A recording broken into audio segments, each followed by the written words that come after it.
अब से कुछ देर पहले बहरीन पर ईरान ने बड़े हमले कर दिए। ईरान का बहरीन पर बहुत भीषण अटैक हुआ है। ईरानी मिसाइल अटैक के बाद धमाका हुआ। यह देखिए, हमले से बैपको रिफाइनरी में भयंकर आग लग गई है। यह बहरीन की बैपको रिफाइनरी है जो कि धू धू कर जलती नजर आ रही है। ऐसा लग रहा है कि एक रिफाइनरी का एक बड़ा हिस्सा आग की लपटों में घिरा हुआ है। ये तस्वीरें आप देखिए, ईरान के ताजा अटैक के बाद बहरीन में बैपको रिफाइनरी का क्या हाल हुआ है, ये तस्वीरें बयां कर रही हैं।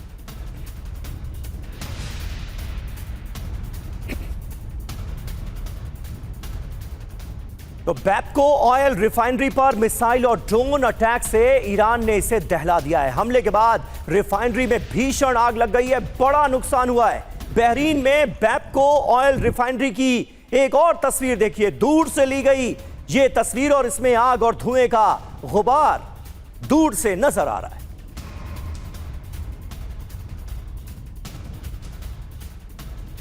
तो बहरीन में हुआ यह बड़ा हमला। बैपको रिफाइनरी पर हमले का एक और नया वीडियो आपको दिखाते हैं। हमले के बाद ऑयल रिफाइनरी में धमाके हो रहे हैं। ड्रोन और मिसाइल हमलों के बाद ब्लास्ट हुआ है। यह तस्वीर आप देखिए, दूर सड़क से जाती हुई कार में बैठे एक शख्स ने यह वीडियो बनाया है। तस्वीरें आपके सामने हैं, दूर दूर तक आग और धुएं का गुबार नजर आ रहा है।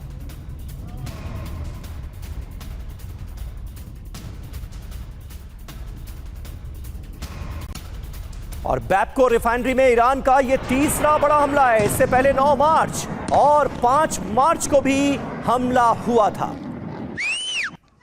तो ये तस्वीरें आप देखिए, लगातार इस रिफाइनरी को ईरान की तरफ से जवाबी कार्रवाई में निशाना बनाया जा रहा है। 5 मार्च को भी हमला हुआ, फिर 9 मार्च को हमला हुआ, और अब बैपको ऑयल रिफाइनरी में एक और बड़ा धमाका।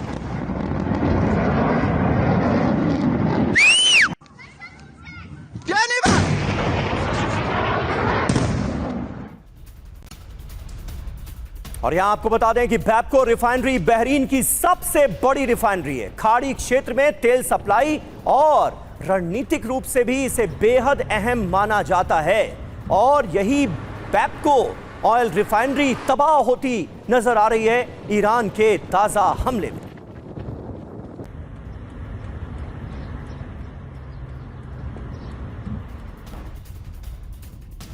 और अब एक बहुत बड़ी खबर, F-15E फाइटर जेट के पायलट पर अमेरिका से बड़ा दावा सामने आया है। F-15E के पायलट को रेस्क्यू कर लिया गया है। अमेरिकी वायुसेना के विशेष युद्ध भर्ती अभियान की इंस्टाग्राम पोस्ट आई है।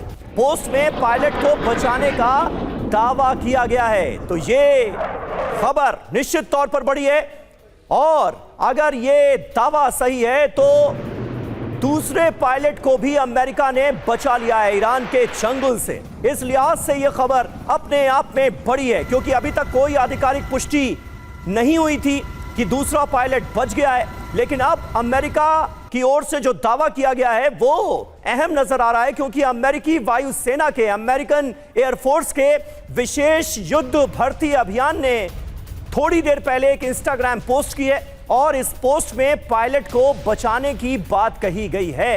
ये तस्वीरें सामने आई हैं। तो देखिए, पहले डोनाल्ड ट्रंप की पार्टी के एक सांसद की तरफ से यह दावा किया गया, फिर अल जजीरा ने कुछ अमेरिकन ऑफिशियल से बात करके यह दावा किया, और अब एक और पोस्ट अमेरिका की तरफ से सामने लाई गई है जिसमें कहा गया है कि दूसरे पायलट को भी बचा लिया गया।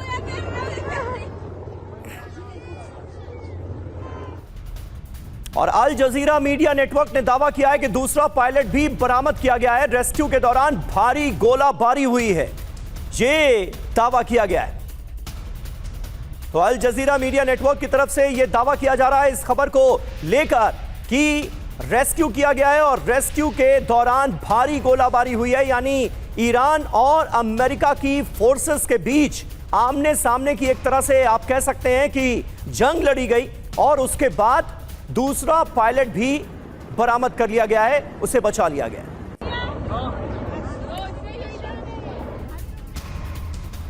और अमेरिकी पायलट पर ट्रंप के सांसद ने क्या दावा किया? अमेरिका ने दूसरे पायलट को भी रेस्क्यू किया, ये उन्होंने भी कहा। हमारी दुआएं काम आई। सर्च रेस्क्यू टीम को सलाम। अमेरिकी सांसद की तरफ से देखिए जो पोस्ट की गई है वो भी आपको दिखा रहे हैं। दरअसल ईरान में गिरे थे अमेरिका के 2 पायलट। F-15E लड़ाकू विमान क्रैश हुआ था हमले के बाद, और 2 जो पायलट्स उसमें सवार थे वो ईरान में गिरे थे।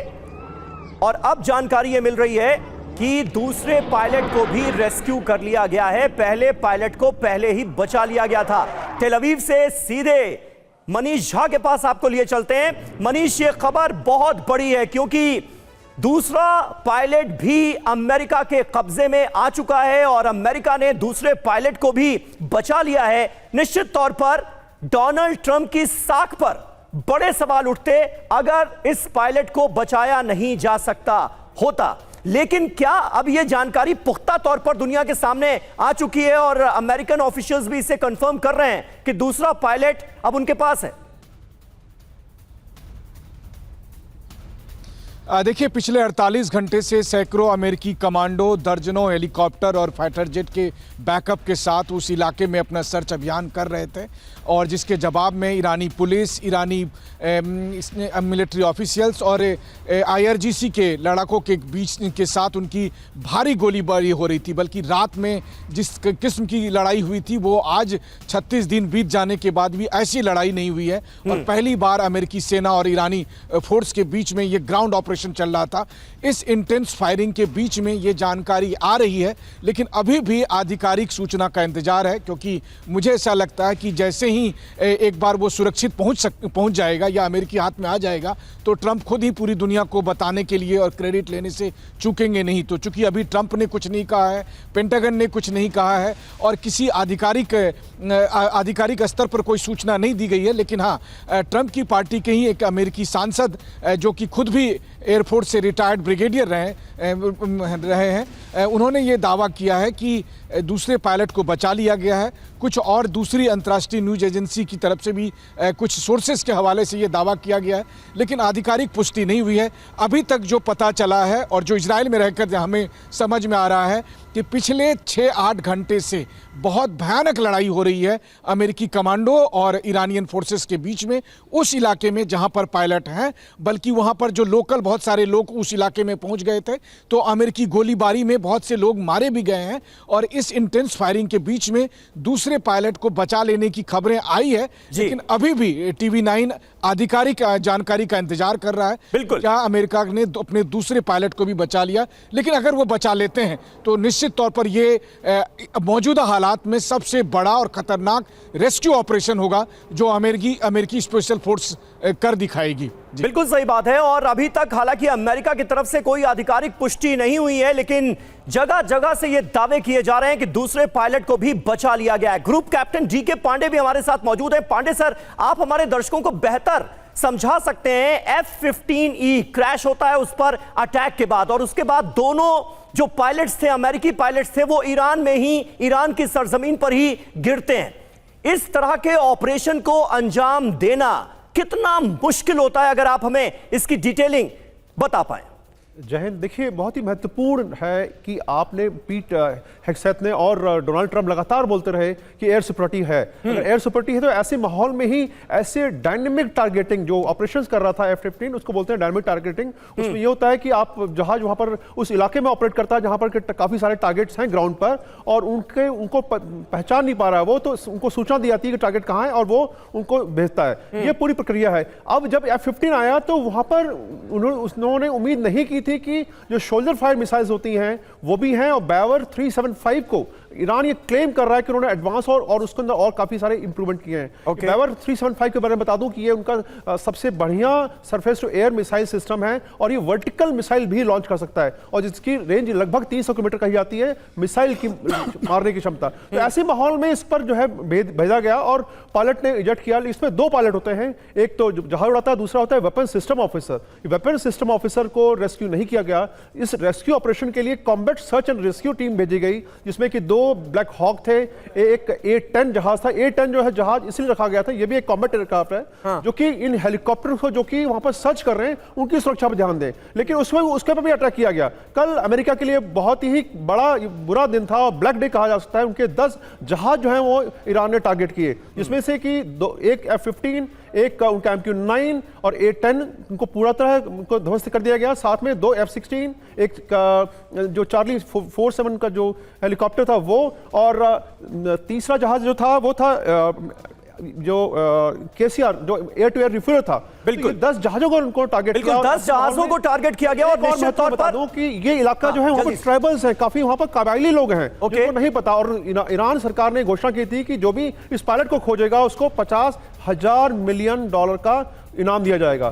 तो वहां के जो लोकल हैं वो भी काफी प्रयास कर रहे थे, और हम देख रहे हैं कि अब गोलाबारी की जो आपस में लड़ाई युद्ध की बात आ रही, ग्राउंड अटैक की बात आ रही है, वो इसका नतीजा यही है, क्योंकि उन सबको ये था कि शायद $50,000 मिलियन उनको मिल जाएंगे, जबकि रियाल की कीमत में पता है क्या है। तो निश्चित रूप से तनावपूर्ण क्षेत्र इलाका था, लेकिन दोबारा जो मिशन भेजा गया उसके बाद ये कहा जा रहा है शायद कि वहां पर कमांडो फोर्स। अब ये जो दोबारा मिशन भेजा गया ये कितना इंपॉर्टेंट था, लेफ्टिनेंट जनरल वीके चतुर्वेदी आप हमें बखूबी समझा सकते हैं? यानी पहले एयरफोर्स का ऑपरेशन, उसमें फाइटर जेट को मार गिराया जाता है, पायलट्स की जान पर सबसे बड़ी मुसीबत खड़ी हो जाती है क्योंकि वो ईरान में ही गिरे थे, और उसके बाद एक तरह का ग्राउंड ऑपरेशन शुरू किया गया। मतलब कमांडोज को जाहिर है ग्राउंड पर उतारा गया, क्योंकि आमने सामने की जंग की तस्वीरें भी थोड़ी देर पहले हमने देखी। जबरदस्त गोलीबारी दोनों तरफ से चल रही थी ईरान और अमेरिका के सैनिकों के बीच। उसे अंजाम देने में कितनी मुश्किल आई होगी ईरान के अंदर?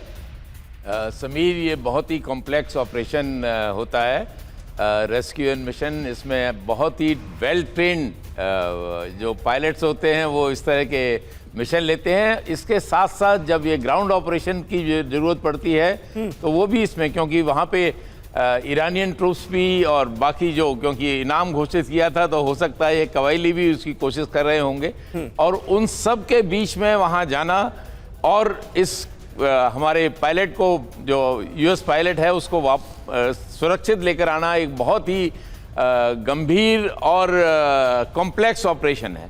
इस सब को देने के लिए मुझे समझ में आता है कि अभी क्योंकि आधिकारिक पुष्टि नहीं हुई है, लेकिन 99.9% ये बिल्कुल सच है कि ये पायलट आज अमेरिका की कस्टडी में है। दूसरा ये कहना कि हो सकता है ये पायलट इंजर्ड हो गया हो, या ये भी हो सकता है कि इस पायलट को पहले ईरानियन फोर्सेस IRGC ने कैप्चर और उनसे इन्होंने ले लिया हो। तो ये सब पॉसिबिलिटी है, और उसके बावजूद अगर ये किया है तो I must salute the commandos and the special forces who have done it, because ये बहुत ही कॉम्प्लेक्स ऑपरेशन था, और इस तरह के ऑपरेशन बहुत ही वेल ट्रेन्ड, वेल इक्विप्ड और एक कंबाइंड ऑपरेशन, ये अकेला लैंड ऑपरेशन नहीं है। एयरफोर्स ने ऊपर से सुरक्षा प्रदान की होगी, उन्होंने उनको अच्छी तरह से विजिबिलिटी भी देखी होगी कि कहाँ है ये सब जगह, कहाँ से रीइंफोर्समेंट आ रहा है, ये सब बताया होगा, उनको एंगेज भी किया होगा। बिल्कुल। तो ये सब चीज़ें एक बहुत ही वेल कोऑर्डिनेटेड ऑपरेशन है, और I must say compliments to the people who went in. सही बात है। अगर इस ऑपरेशन में अमेरिका के दोनों पायलट्स को बचा लिया गया है तो निश्चित तौर पर अमेरिका के लिए बड़ी कामयाबी है। हालांकि ईरान की तरफ से यह कहा गया था कि अगर ईरान के कब्जे में आ जाता है ये पायलट तो उसकी जान की ज्यादा हिफाजत हो पाएगी, बशर्ते इसके कि वो डोनाल्ड ट्रंप के कहने पर एयरफोर्स में काम करे और ईरान में ऑपरेशंस को अंजाम दे तो उसकी जान को ज्यादा खतरा रहेगा। बहरहाल कुवैत में ईरान का ड्रोन हमला हुआ है। कुवैत के 2 बिजली प्लांट्स पर हमले हुए हैं। हमले के बाद दोनों प्लांट्स बंद करने पड़े हैं। ये हमले इतने घातक थे, इतने बड़े थे। कुवैत के 2 बिजली प्लांट्स पर हमला हुआ है। ये देखिए तस्वीरें आपके सामने।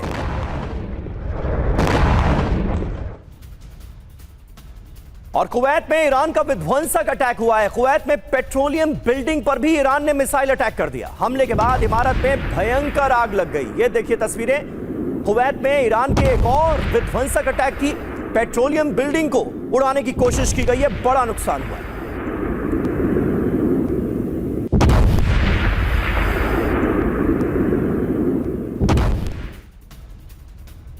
और वहीं कुवैत में गैस प्लांट पर हमले का एक और नया वीडियो सामने आया है। हमले के बाद प्लांट में लग गई भीषण आग। ईरान ने ड्रोन से गैस प्लांट पर हमला किया।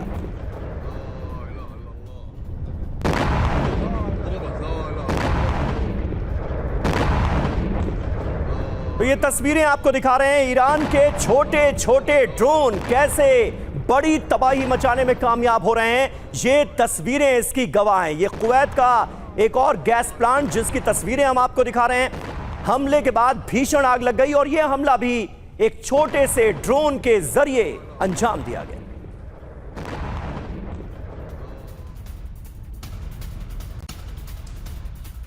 और देखिए ताजा खबर यह है कि ईरान के बोयर अहमद प्रांत में हमला हो गया है। अमेरिका और इजराइल ने यहां पर भीषण अटैक किया है। हमले के बाद दहल गया पूरा इलाका, यानी दोनों तरफ से हमलों का सिलसिला जारी है। एक दूसरे पर घातक हमले किए जा रहे हैं। ये तस्वीरें आप देखिए।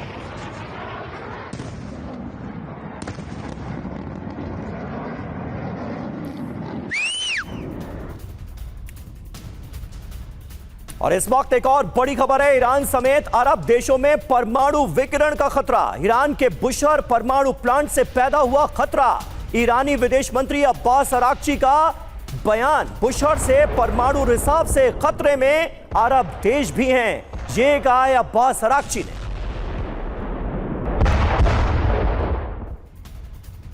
और वहीं रूस की परमाणु ऊर्जा कंपनी रोसेटॉम का दावा, बुशहर पावर प्लांट से 200 कर्मचारियों को निकाला गया। रूस की मदद से चलता है बुशहर परमाणु प्लांट। बुशहर प्लांट से बनाई जाती है बिजली। 4 अप्रैल को अमेरिका ने यहां बड़ा हमला किया था। और इस बीच ईरान की तरफ से IAEA को जानकारी दी गई है। बुशहर प्लांट पर हमले की जानकारी दी गई है ईरान की तरफ से। बुशहर परमाणु केंद्र पर हमले पर IAEA चीफ राफेल ग्रोसी का बयान आया है। परमाणु सेंटर पर नहीं होने चाहिए हमले, लेकिन सुन कौन रहा है? IAEA की तरफ से बार बार चेताया भी जा रहा है, रेडिएशन के खतरे को दुनिया को बताया भी जा रहा है, लेकिन हमले लगातार जारी हैं।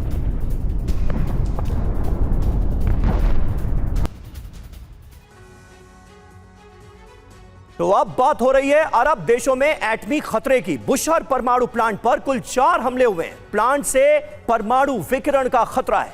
ईरान ने परमाणु चेतावनी जारी की है। पूरे अरब क्षेत्र में विकिरण का खतरा है। रेडिएशन फैलेगा तो अरब देश भी इसकी जद में आएंगे। बुशहर पर कब कब हमला हुआ है ये देखिए। 4 अप्रैल को यहां ड्रोन से हमला हुआ, एक कर्मचारी की जान चली गई। 27 मार्च को ड्रोन अटैक हुआ, ईरान ने स्थिति बिगड़ने की चेतावनी दी। 24 मार्च को हमला हुआ, परिसर के अंदर पहुंचा ड्रोन, IAEA को तब भी सूचित किया गया। 17 मार्च को भी यहां पर हमला हुआ था, ड्रोन से ही अटैक किया गया। 350 मीटर दूर एक टावर नष्ट हो गया।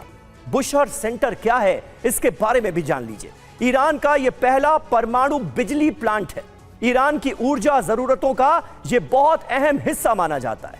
रूसी डिजाइन का VVER रिएक्टर यहां पर लगा है। सैन्य प्रोग्राम का यह हिस्सा नहीं है और उसके बावजूद भी डॉक्टर संदीप त्रिपाठी इस पर हमले लगातार हो रहे हैं, बार बार हो रहे हैं। वो परमाणु प्लांट जो कि रूस के सहयोग से चल रहा है, ईरान में चल रहा है, उस पर हमले के मायने क्या है, मतलब क्या है? क्या इस युद्ध का दायरा बढ़ाने की कोशिश हो रही है? देखिए समीर जी, युद्ध का दायरा तो जितना बढ़ सकता था, जितना बढ़ना चाहिए, वो सब कुछ हो चुका है। अब वो व्यक्ति जो कहता है कि back to the stone age लाना है मुझे ईरान को, उसको ये समझ नहीं आ रहा है कि आखिर Iran back to the stone age में आ भी नहीं पा रहा है। उसने कई चेतावनी दिया और हर चेतावनी उसकी जब फेल हो जा रही है। और सबसे बड़ी बात तो है कि जब एयर सुपीरियरिटी का जो दावा करने वाला अमेरिका का जो फाइटर जेट्स को ईरान ने मार गिराया, उसके बाद तो उसको समझ नहीं आ रहा। उसने अभी आज ही की न्यूज से कहता है कि अब हम न्यूक्लियर पावर प्लांट पर अटैक करेंगे। तो देखिए, जब आपके हर पैतरे फेल हो रहे हैं, आपने बार बार कहा कि स्टेट ऑफ हार्मुज को रिपोन कराते हैं, 48 घंटा का अभी भी मौका देता हूं। तो ये एक प्रॉब्लम क्या है कि एक तरफा जो सोच है ट्रंप की कि मैं यहां से जो एग्जीक्यूटिव ऑर्डर पास करूंगा वो पूरी दुनिया में लागू होगा, ये प्रैक्टिकली पॉसिबल नहीं ईरान ने साबित किया है अभी तक के इस पूरे टेंशन में।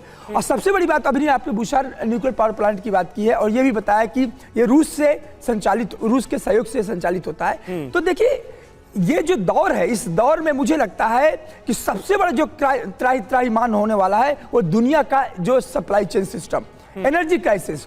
और एनर्जी क्राइसिस में दोनों तरफ से अटैक हो रहे हैं। अभी आपने कुवैत को दिखाया, बहरीन को दिखाया, और जो एनर्जी इंफ्रास्ट्रक्चर जो तबाह हो रहे हैं, आने वाली मानवता, आने वाली पूरी दुनिया इसका जो परिणाम भुगतेगी। क्योंकि याद होगा कि 1973-79 में जब ऑयल एम्बार्गो लगा था, उस समय दुनिया चौंक कर गई थी, लेकिन वो पॉलिटिकल डिसीजन था। और यहाँ पर जो इंफ्रास्ट्रक्चर जो तबाह हो रहे हैं, आने वाले सदियों में भी उसको रिपेयर होने बहुत समय लगेगा। मुझे लगता है इस बौखलाहट, हार, अवसाद, अपनी जो बादशाहत का जो चरम था अमेरिका का, वो जो घटते हुए, टूटते हुए, और इसके बाद उसके जो एलाई बार बार उसको चैलेंज कर रहे हैं। मैं भी कल की बात बताऊं, मैक्रोन कह रहे थे कि आज भी अफगानिस्तान और लीबिया की जो हम वहां डिलीवरी नहीं कर पाए हैं, तो मुझे लगता है कि उसके एलाई खुद कह रहे हैं कि ये वक्त जो है, ये वक्त लड़ने का नहीं है, ये वक्त डिप्लोमेसी का है। अभी भी टाइम है कि टेबल पर आए, लेकिन वो शख्स कह रहा है कि back to the stone age. तो सचमुच स्टोन एज आ चुका है, क्योंकि इसकी जो भयावह परिणति है आने वाले समय पर देखने को मिलेगी कि जिस प्रकार से अफगान पर अटैक किया गया, कतर पर अटैक किया गया, चारों तरफ एनर्जी इंफ्रास्ट्रक्चर को जो तबाह होते दिख रहे हैं, इसका असर पूरी दुनिया पर पड़ने वाला है। और यही वक्त है, यही सही वक्त है कि टेबल पर आने की बात होनी चाहिए, ना कि बिल्कुल। लेकिन इसके आसार तो दूर दूर तक नजर नहीं आ रहे हैं। तेल अवीव से मौजूद है हमारे सहयोगी मनीष झा। मनीष, इजराइल का क्या रुख है? क्योंकि अब सीधे सीधे तनाव को और ज्यादा बढ़ाने की कोशिश की जा रही है अमेरिका और इजराइल दोनों की तरफ से, और ऐसा लग रहा है कि इस बात को बिल्कुल नजरअंदाज कर दिया गया है कि दुनिया पर इसका क्या असर पड़ेगा। क्योंकि ईरान तो सीधे सीधे कह रहा है कि अगर रेडिएशन फैला तो इसकी चपेट में अरब देश भी आएंगे। उस परमाणु प्लांट पर हमला कर दिया जाता है जो कि रूस के सहयोग से चल रहा है। तो क्या इस जंग के दायरे को और ज्यादा बढ़ाने की कोशिश सीधे तौर पर नहीं हो रही? देखिए, इस जंग की सबसे बड़ी और चिंताजनक स्थिति यही है कि दोनों ही तरफ से दोनों देशों के न्यूक्लियर प्लांट को अटैक किया जा रहा है। ईरान की तरफ से इजराइल के डिमोना प्लांट पर अटैक किया जा रहा है, जहां पर कि ये कहा जा रहा है कि यहां पर 90 परमाणु हथियार हैं या उससे अधिक हैं। तो अब आप सोचिए कि जहां पर इतने परमाणु बम रखे हैं, अगर वहां पर कोई आकर मिसाइल गिरती है न्यूक्लियर रिएक्टर में या जहां पर बम है वहां पर, तो फिर तो इतनी बड़ी तबाही होगी कि केवल इजराइल छोड़ दीजिए, पूरा का पूरा मिडिल ईस्ट स्वाहा हो जाएगा। हिरोशिमा और नागासाकी तो लोग भूल ही जाएंगे। तो ये तो स्थिति है जब ईरान की तरफ से हमले इजराइल पर हो रहे हैं। मनीष, इजराइल क्या यहां पर आपको रोक रहा हूं, मैं दोबारा आपके पास लौटता हूं। इस बीच एक बड़ी खबर आ रही है, बुशहर न्यूक्लियर प्लांट से जुड़ी ही खबर है।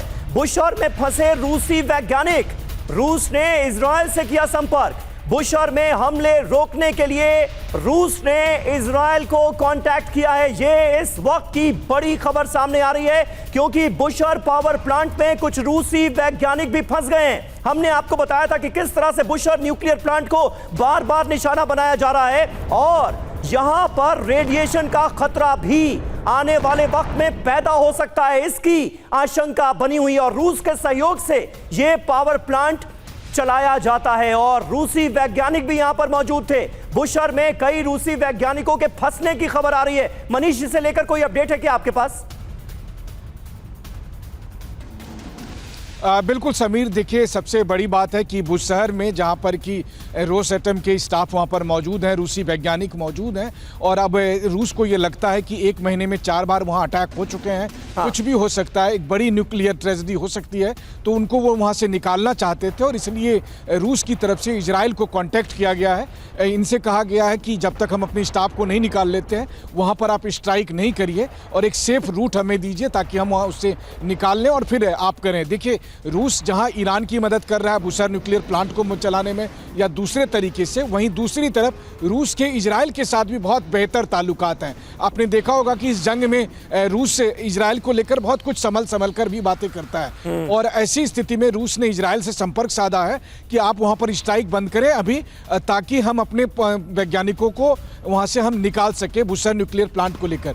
तो सबसे बड़ी स्थिति है कि बुशहर न्यूक्लियर प्लांट एक एक्टिव प्लांट है, जहां पर रेडियो एक्टिव मटेरियल मौजूद है। अब वहां पर 1 महीने में 4 बार अटैक किए जा चुके हैं और वैसी स्थिति में इस बात का खतरा बना हुआ है कि अगर वहां पर न्यूक्लियर रिएक्टर में या कूलिंग प्लांट में या फिर जहां पर न्यूक्लियर फ्यूल रखे हुए हैं, अगर वहां पर जाकर इजराइल के एयर स्ट्राइक के दरमियान डायरेक्ट हिट होती है तो फिर एक बड़ा न्यूक्लियर हादसा उस शहर में हो सकता है, जिसे लेकर ईरान के मनीष इससे तो ये भी लगता है रूस का, मिडिल ईस्ट के कई देशों की राजधानियां तबाह हो जाएगी। मनीष, रूस का रुख अगर हम जानने की कोशिश करें तो इससे तो ये भी लगता है कि रूस के लिए जो प्राइम कंसर्न है वो अपने वैज्ञानिकों की जान है, और अगर वो सही सलामत वहां से निकाल लिए जाते हैं तो फिर बुशर न्यूक्लियर प्लांट पर हमला इजराइल करे तो उससे उसे कोई दिक्कत नहीं है, क्या ये माना जाए? देखिए, ये एक बड़ी दुखद स्थिति है कि रूस और यूक्रेन के भी हाथ कोई साफ सुथरे नहीं है इस मामले में। रूस यूक्रेन युद्ध में आपको याद होगा ज़ेपोरिजिया न्यूक्लियर प्लांट को लेकर दोनों ही मुल्क एक दूसरे पर आरोप लगाते रहे थे कि आप उस न्यूक्लियर प्लांट पर अटैक कर रहे हैं, आप उस न्यूक्लियर प्लांट पर अटैक कर रहे हैं। बल्कि आपको ध्यान होगा कि पिछले साल अप्रैल में मैं खुद उस न्यूक्लियर प्लांट में था, जब न्यूक्लियर प्लांट के डायरेक्टर ने मुझे दिखाया था, वहाँ पर मैंने मिसाइल देखी थी, वहाँ पर ड्रोन देखी थी जिसके जरिए न्यूक्लियर प्लांट पर अटैक किया गया था। यही बात ईरान के विदेश मंत्री ने कहा कि बताओ, जब ज़ेपोरिजिया न्यूक्लियर प्लांट पर अटैक हो रहा था तब तो पश्चिमी देश बड़े हायतौबा मचा रहे थे, और आज हमारे न्यूक्लियर प्लांट पर वही देश अटैक कर रहे हैं, वही इजराइल और वही अमेरिका अटैक कर रहा है और कोई कुछ नहीं बोल रहा। तो बात सीधी सी है कि कोई किस पर अटैक करे, लेकिन किसी भी न्यूक्लियर प्लांट पर अटैक होना सबसे दुर्भाग्य वाली बात है, क्योंकि अभी तक तो हम कहते हैं कि युद्ध में परमाणु बम का इस्तेमाल होगा। यहाँ तो आपको परमाणु बम का इस्तेमाल करने की जरूरत ही नहीं है, आप सीधे न्यूक्लियर प्लांट पर अटैक करते हैं, उस सोर्स पर अटैक करते हैं जहां पर न्यूक्लियर मटेरियल है, और फिर जो हादसा होगा वो हादसा किसी परमाणु बम के इस्तेमाल से ज्यादा खतरनाक होगा। फिर लोग चेरनोबिल हादसा भूल जाएंगे, फिर वो हिरोशिमा और नागासाकी से ज्यादा बड़ा होगा। ये कुल मिलाकर निर्भर करेगा कि वहां पर कितने न्यूक्लियर मटेरियल हैं। लेकिन फिर वही बात है, अगर ईरान ये बात कह रहा है तो ईरान को भी फिर इजराइल के न्यूक्लियर प्लांट पर अटैक नहीं करना चाहिए। जबकि हुआ क्या, पिछले हफ्ते हम सब डिमोना में थे, हमने वहां जाकर देखा कि डिमोना न्यूक्लियर रिसर्च सेंटर से महज 5 से 7 किलोमीटर दूर पर कितना खतरनाक अटैक हुआ था। और आपको याद होगा कि हम लोग बात कर रहे थे कि अगर वो अटैक न्यूक्लियर प्लांट पे हुआ होता, जहां पर कि 90 से अधिक परमाणु बम रखे हैं, तब क्या होता। तो ईरान को भी समझना पड़ेगा, इजराइल को भी समझना पड़ेगा, और न्यूक्लियर प्लांट्स को इस हमले से, इस जंग से दूर रखना पड़ेगा। बिल्कुल सही बात है, वरना दुनिया इसका अंजाम भुगतेगी, और ये जंग कहीं ना कहीं, बुरी खबर यही है कि उसी ओर बढ़ती हुई नजर आ रही है। इसकी आशंका निश्चित तौर पर बढ़ रही है। एक और बड़ी खबर है, जंग पर पोप लियो ने अमेरिका की निंदा की है। अमेरिकी युद्ध मंत्री पीट हेग्सेथ की निंदा की गई है। युद्ध धर्म के नाम पर नहीं लड़ा जाना चाहिए, यह कहा है पोप ने। हेग्सेथ ने युद्ध को धर्म से जोड़कर बयान दिया था, पीट हेग्सेथ ने, अमेरिका के डिफेंस मिनिस्टर ने, और उस पर पोप का बयान आ गया है कि जंग धर्म के नाम पर नहीं लड़ी जानी चाहिए। और देखिए, अमेरिकी पायलटों पर ईरान का बयान आया है, कहा हम युद्ध बंदियों से बर्बर व्यवहार नहीं करते, हम अमेरिका की तरह पाषाण युग में नहीं जी रहे हैं। ये ईरान की तरफ से कहा गया है। अमेरिकन पायलट्स को लेकर सीधे तौर पर ईरान ये बताने की कोशिश कर रहा है कि अगर वो ईरान में पकड़े जाते हैं तो उनके साथ युद्ध बंदियों के जो नियम कायदे हैं उन पर लागू होंगे और उसी के तहत उन पर व्यवहार किया जाएगा। कोई बर्बर व्यवहार ईरान नहीं करता, क्योंकि हम अमेरिका की तरह पाषाण युग में नहीं जी रहे हैं। और देखिए, इस बीच अहम खबर है, इराक के मैसान पर ईरान का ड्रोन अटैक हुआ है। दक्षिणी इराक में ऑयल फील्ड पर हमला हुआ है। ड्रोन हमले से ये पूरा इलाका तबाह हो गया। ये देखिए तस्वीरें इराक के मैसान की। दक्षिण इराक का ये इलाका है जहां पर ऑयल फील्ड्स पर हमले हुए। और इराक के एरबिल में अमेरिकी बेस पर अटैक हुआ। ईरान ने अमेरिकी बेस पर किया मिसाइल अटैक। हमलों से पहले इलाके में बजे सायरन।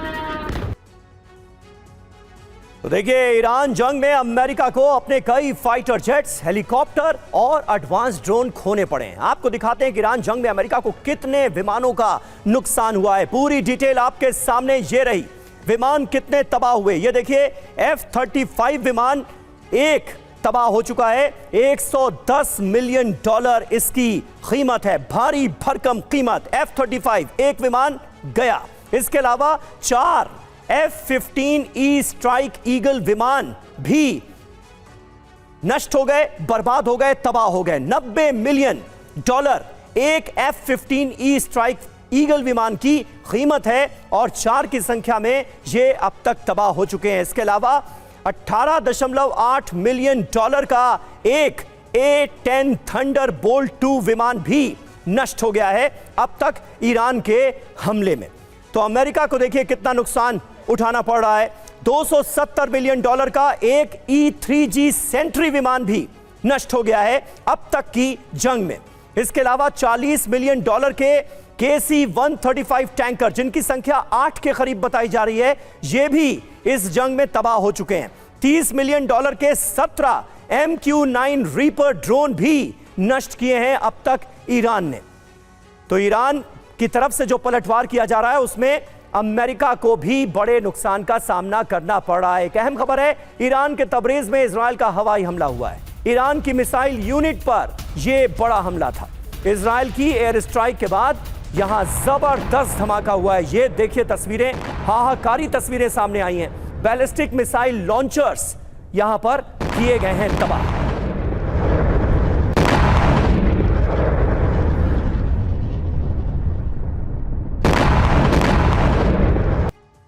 और वहीं ईरान के विध्वंसक हमलों से इजराइल को दहला दिया गया है। ईरान ने बीरशेबा को फिर बनाया निशाना। मिसाइल हमले के बाद बीरशेबा में जोरदार ब्लास्ट हुआ है। ये देखिए तस्वीरें। और युद्ध के बीच ईरान को लेकर नेतन्याहू का बड़ा दावा, ईरान की 70% स्टील उत्पादन क्षमता हमने नष्ट कर दी। ये नेतन्याहू कह रहे हैं। अब ईरान के पेट्रोकेमिकल प्लांट पर हमला करेंगे। ईरान पर बड़े हमले अभी जारी रहेंगे, ये नेतन्याहू की तरफ से धमकाया गया। देखिए इतनी तबाही हो चुकी है, अभी और बर्बादी मचाने की धमकियां दी जा रही हैं। ईरान की एक और यूनिवर्सिटी पर भी हमला हुआ है। यूनिवर्सिटी के चारों तरफ दिखा है भारी मलबा। ये देखिए ताजा तस्वीरें सामने आई हैं। एक यूनिवर्सिटी को ईरान की निशाना बनाया गया इजराइल की तरफ से। राहत और बचाव के लिए मौके पर इस वक्त रेस्क्यू टीमें मौजूद हैं। अमेरिका और इजराइल के हमलों में ईरान को बड़ा नुकसान उठाना पड़ा है। और अब एक चौंका देने वाली जानकारी, ईरान में लगातार यूनिवर्सिटीज पर हमले हो रहे हैं। अब तक 30 विश्वविद्यालयों पर अटैक किया जा चुका है। मंत्री हुसैन सिमाई सर्राफ ने इसकी जानकारी दी है। अब तक ईरान के 30 विश्वविद्यालयों पर अटैक किए गए।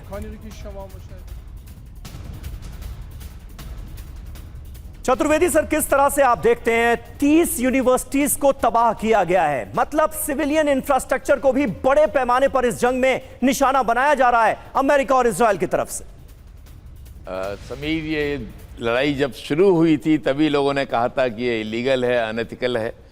लेकिन लड़ाई एक ऐसी चीज है जिसमें कोई एथिक्स नहीं होते, कोई लीगलिटी नहीं होती, सब कुछ फेयर होता है।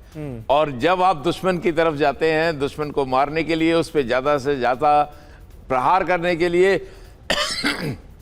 तो आप ये नहीं देखते कि मेरे को यूनिवर्सिटी, शिक्षा के केंद्र या मेडिकल की फैसिलिटीज़ वगैरह, अगर जहाँ पर भी उसको आप ज़्यादा से ज़्यादा बर्बाद कर सकते हैं, ये करते हैं। ये इसीलिए लड़ाई किसी भी समस्या का हल नहीं होता और इसके लिए कूटनीति अपनाना, आपसी बातचीत करना, एक दूसरे के लिए सोचना, ये बहुत जरूर। और सबसे महत्वपूर्ण है विश्व का, जो हम लोग भारत में कहते हैं विश्व का कल्याण, वो चीज बहुत जरूरी है। और ये चीज, ये सब दोनों तरफ से, Iran as well as US, Israel की तरफ से कहीं गुम हो गई हैं। और यही कारण है कि ये आज इतने शिक्षा के केंद्रों पर भी हमला किया जा रहा है। हो सकता है वहां पे कुछ हेडक्वार्टर्स भी हों या कभी कभी लोग डिपोज वगैरह बना देते हैं, म्यूनिशन रख देते हैं, तो वो भी गलत है।